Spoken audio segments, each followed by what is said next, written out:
राजधानी पटना से इस वक्त की बड़ी खबर आ रही है। जेडीयू कार्यालय अभी अभी पहुंचे हैं सीएम नीतीश कुमार।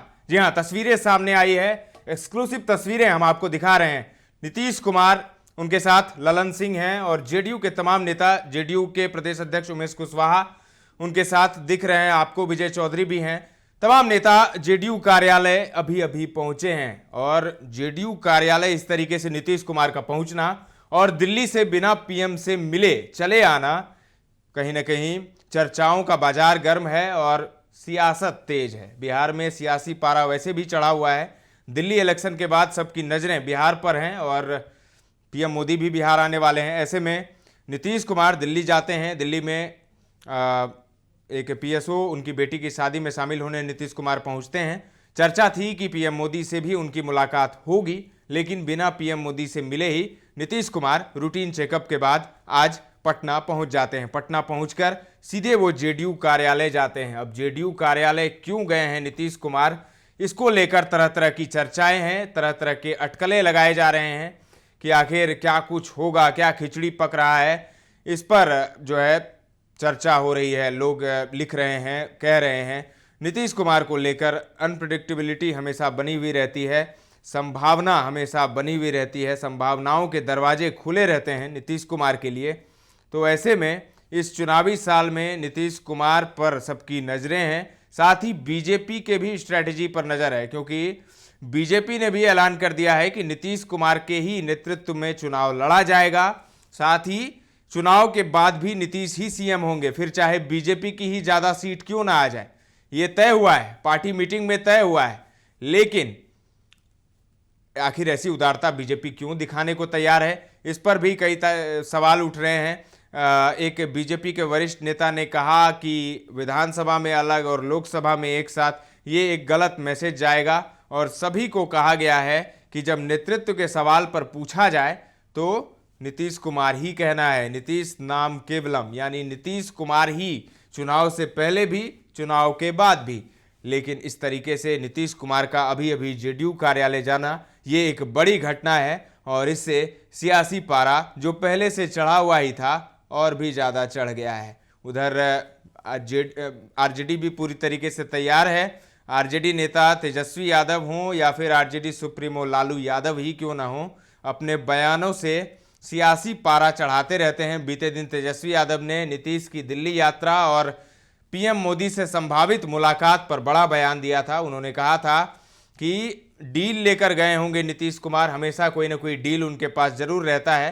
तो इस बार भी जो गए हैं तो कोई नई डील लेकर गए होंगे। साथ ही पीएम मोदी और नीतीश कुमार के संबंधों पर उन्होंने कहा कि एक समय था जब थाली खींच लेते थे नीतीश कुमार, आज पैर पकड़ते हैं पीएम मोदी के।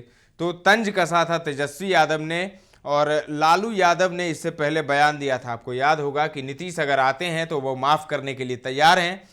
आरजेडी सॉफ्ट नज़र आ रही है जेडीयू पर, लेकिन अब देखना दिलचस्प होगा कि जेडीयू का क्या रुख रहता है। सीट बंटवारे को लेकर उम्मीद थी कि चर्चा होगी पीएम मोदी से। बिहार में चुनाव होने हैं, निर्णायक चुनाव है बिहार में।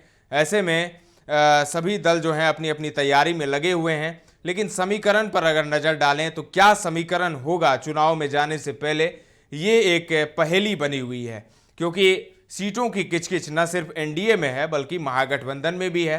कांग्रेस और आरजेडी के बीच तल्खी की बात आप देख चुके हैं। जगजाहिर है किस तरीके से प्रदेश अध्यक्ष अखिलेश सिंह और तेजस्वी यादव के बीच जो हमने जुबानी जंग को देखा था, जब तेजस्वी यादव ने खुले मन से कह दिया था कि अखिलेश सिंह की राजनीतिक हैसियत ही क्या है, और जब तेजस्वी यादव ने माई बहन योजना का ऐलान किया था तब अखिलेश सिंह ने यह कह दिया था कि 2500 क्या ज़्यादा भी दे सकते हैं, लेकिन सरकार तो पहले बने, हमें सबसे पहले सरकार बनाने के लिए काम करना चाहिए। वहीं अखिलेश सिंह ने सीटों को लेकर भी ऐलान किया था।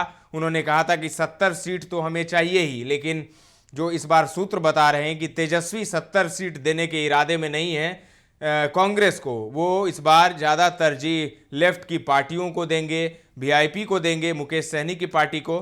कांग्रेस को उतनी तरजीह नहीं मिलेगी, ये सूत्र बता रहे हैं। तो इसीलिए तल्खी वहाँ है और इधर की बात करें तो इधर की तो बात ही छोड़ दीजिए। यहाँ पर तो बड़े बड़े दिग्गज धुरंधर बैठे हुए हैं। नीतीश कुमार खुद हैं, पीएम मोदी अमित शाह हैं, और आरएलएम के उपेंद्र कुशवाहा हैं, हम पार्टी के जीतन राम मांझी हैं, और लोजपा रामविलास के चिराग पासवान हैं। तो बड़े बड़े धुरंधर हैं।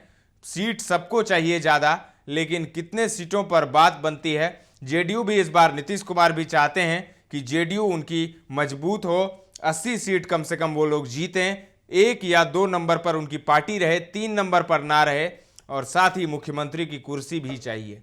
तो ऐसे में देखना बड़ा दिलचस्प होगा कि कितने सीटों पर नीतीश कुमार मानते हैं, कितने सीटों पर बीजेपी तैयार होती है, चिराग पासवान कितने सीटों पर लड़ते हैं, जीतन राम मांझी को कितनी सीट मिलती है। क्योंकि जीतन राम मांझी ने भी खूब ऐलान किया है बीच में, 20 सीट 10 सीट खूब चर्चा हो रही है। जीतन राम मांझी ने कहा कि 20 सीट तो उन्हें चाहिए ही। तो अब देखना होगा कि किसको कितनी सीट मिलती है। उपेंद्र कुशवाहा भी रेस में है। और उधर महागठबंधन की बात करें तो आरजेडी सबसे बड़ी पार्टी है, कांग्रेस लेफ्ट की पार्टी, और वीआईपी और भी कई दल जुड़ सकते हैं। पशुपति पारस का स्टैंड अभी तक क्लियर नहीं है। एनडीए में तो वो नहीं है, लेकिन महागठबंधन में भी नहीं है। तो किसके साथ हैं पारस, ये भी एक बड़ा सवाल है। लेकिन फिलहाल नीतीश कुमार जेडीयू कार्यालय पहुंचे हैं। जेडीयू कार्यालय की तस्वीरें हम आपको दिखा रहे हैं एक्सक्लूसिव। राजधानी पटना की ये तस्वीर है, जहां नीतीश कुमार अचानक जेडीयू कार्यालय पहुंच जाते हैं, और उनके पहुंचने से पूरे जेडीयू कार्यालय में हड़कंप मच जाता है। सभी नेता बाहर आ जाते हैं अपने नेता को रिसीव करने के लिए। इसमें आपको प्रदेश अध्यक्ष उमेश कुशवाहा दिख जाएंगे, उनके साथ नीतीश कुमार के साथ, और ललन सिंह भी नजर आ रहे हैं, जो मुंगेर से सांसद हैं और नीतीश के काफ़ी करीबी माने जाते हैं। फिलहाल के लिए इतना ही। पटना से आलोक की ये रिपोर्ट है। बने रहें दर्श न्यूज के साथ।